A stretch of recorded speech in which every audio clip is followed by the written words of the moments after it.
ढूंगा ऊपर थाल एक गल्या पर अंधाला होकर ढूंगा ऊपर थाल एक गल्या पर अंधाला लपेटे नागण मोटी के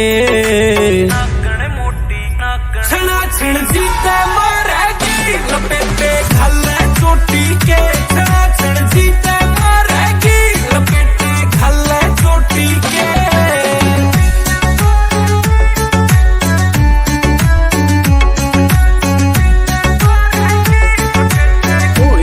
कान के झुमके बोलने से रेखण के चूड़ी उसकी रे उसके 16 से सिंगार जलेबी जूड़ी उसकी रे कान के झुमके बोलने से रेखण के चूड़ी उसकी रे उसके 16 से सिंगार जलेबी जूड़ी उसकी रे टूटिए बाजू छोटी के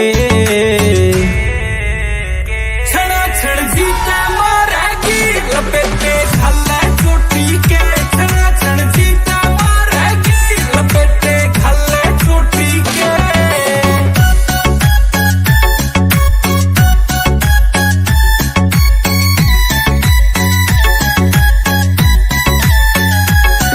तू होई सवासन सी उसना के नखरे छटेरे चले से बउआ में सरकार गाम में किलकी पटरे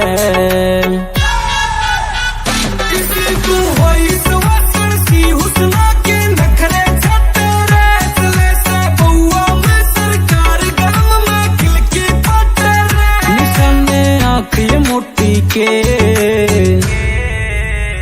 छना छण जीते मारेगी लपेटे घाले चोटी के छना छण जीते मारेगी लपेटे घाले चोटी के